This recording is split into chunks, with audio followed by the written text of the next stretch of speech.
Okay, now that we've reflashed the ECU in our Type R, you might be wondering what else can we do with this Flash Pro. Let me show you.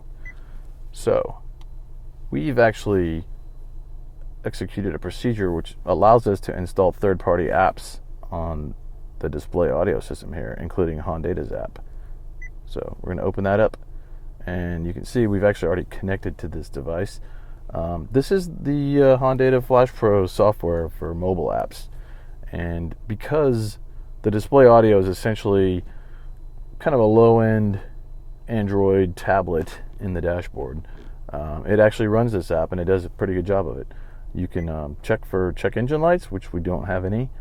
You can see a full listing of a bunch of pulled codes here, basic OBD information.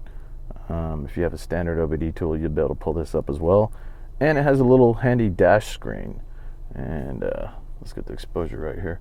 You can see we get RPM, speed, map, which is your boost gauge basically. It's supposed to show you when VTEC engages and disengages. And on this turbo VTEC engine, it's a little different than what old school naturally aspirated VTEC engines were, so this is not necessarily useful information. It does show you what gear you're in, which the car does anyway, but if this were a Civic Si or a standard Civic, this could be interesting information. We were testing an Accord with the 10-speed automatic, and it's kind of funny because it still only shows 6 gears, but it does show you what gear you're in as long as you're in the first 6.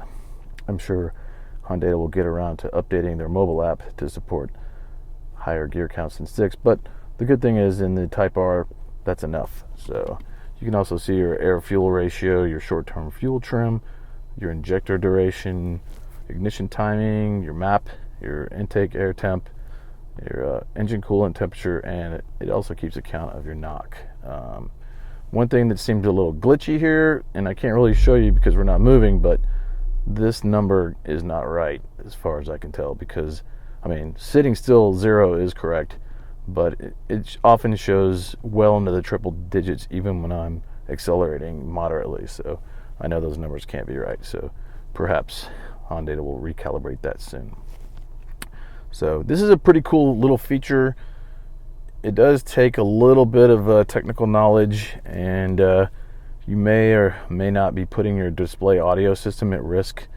Fortunately, I haven't had any problems, but if you read around some of the forums, you'll see that some people have had issues, and they've ended up messing up their head units. So if you're not afraid of doing simple hacking stuff, then shouldn't be a problem. But if you're not comfortable with that, you may want to wait around and see, what happens to other people first before you delve into this. And the only other issue with this is the fact that you have to keep the Hondata Flash Pro plugged in permanently to your OBD port, and it has this cord which kind of gets in the way. So perhaps you could kind of coil it up and stick it up in the footwell under the dash somewhere just to keep it out of the way, because this tends to bang around if you're cornering and whatnot. So this is not a really good permanent solution. In fact, I have an alternate solution which is similar, but it won't work. It won't work with this software. You have to use another software package, which I happen to have installed here, but we'll talk about that another time. This is a Wi-Fi enabled OBD scan tool, and it's all wireless, self-contained, so it's out of the way, stays up under there.